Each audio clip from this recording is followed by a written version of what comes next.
एक किसान बहुत परेशान था। उसे अपने खेतों को सींचने के लिए पानी की जरूरत थी, इसलिए वह कई दिनों से अपनी जमीन के आसपास किसी कुएं की तलाश कर रहा था। इसी तलाश में वह घूम ही रहा था कि अचानक उसे एक कुआं दिखा। ये कुआं उसके खेतों से बहुत नजदीक था, इसलिए किसान बहुत खुश हुआ। उसने सोचा कि अब उसकी परेशानी खत्म हो गई। ये सोचकर वह खुशी खुशी घर चला गया। अगले दिन वह पानी लेने कुएं पर पहुंचा। जैसे ही उसने कुएं के नजदीक रखी बाल्टी कुएं में डाली, वहां एक आदमी आ धमका। वह किसान से बोला, ये कुआं मेरा है, तुम इससे पानी नहीं ले सकते। अगर तुम इस कुएं से पानी लेना चाहते हो तो तुम्हें इस कुएं को खरीदना होगा। ये बात सुनकर किसान कुछ देर रुका और फिर मन ही मन सोचने लगा कि अगर मैं इस कुएं को खरीद लूं तो मुझे कभी पानी की कमी नहीं होगी और न ही मुझे पानी के लिए इधर उधर भटकना पड़ेगा। फिर क्या था, दोनों के बीच एक रकम तय हुई।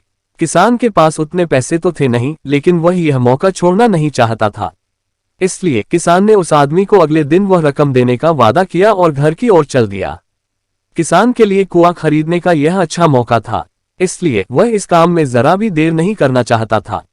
घर पहुंचते ही उसने अपने करीबियों और दोस्तों से इस बारे में बात की और कुएं के लिए तय हुई रकम का इंतजाम करने में जुट गया। थोड़ी भागदौड़ और कोशिश के बाद आखिरकार उसने वह रकम जमा कर ली।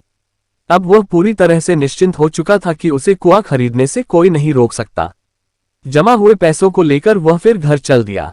उसे बड़ी बेसब्री से इंतजार था कि कब रात खत्म होगी और वह कुआं खरीदने जाएगा। इसी सोच में वह पूरी रात सो नहीं सका। अगले दिन सुबह होते ही वह कुआं खरीदने निकल पड़ा। उस आदमी के घर पहुंच किसान ने उसके हाथ पर पैसे रखे और कुएं को खरीद लिया। अब तो कुआं किसान का हो गया था, तो फिर उसने पानी निकालने में देर नहीं की।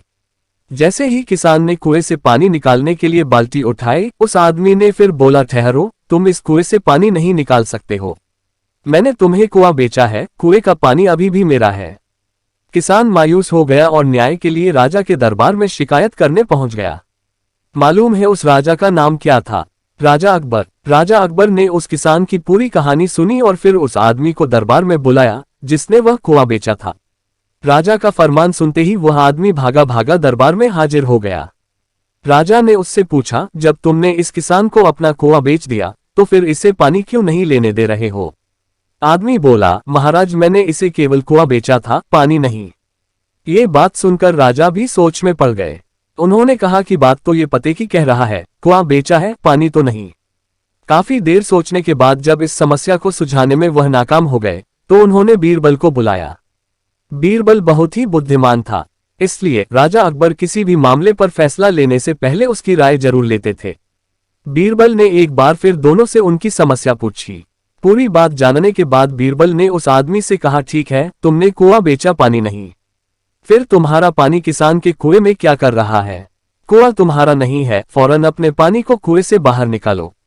बीरबल का इतना कहते ही उस आदमी को समझ आ गया कि अब उसकी चालाकी किसी काम नहीं आने वाली। उसने राजा से फौरन माफी मांगी और माना कि कुएं के साथ उसके पानी पर भी किसान का पूरा अधिकार है। ये देखकर राजा अकबर ने बीरबल की बुद्धिमानी की तारीफ की और कुआं बेचने वाले आदमी पर धोखेबाजी के लिए जुर्माना लगाया। कहानी से सीख। किसान और कुएं की कहानी से पता चलता है कि अपने आप को दूसरे से अधिक चालाक नहीं समझना चाहिए। साथ ही धोखा देने की आदत से भी दूर रहना चाहिए, क्योंकि कोई ऐसा भी हो सकता है जो आपसे भी अधिक बुद्धि का इस्तेमाल करना जानता हो। ऐसे में आपका धोखा पकड़ा जाएगा और आपको अपने किए का भुगतान करना होगा, जैसे इस कहानी के अंत में कुआं बेचने वाले आदमी को करना पड़ा।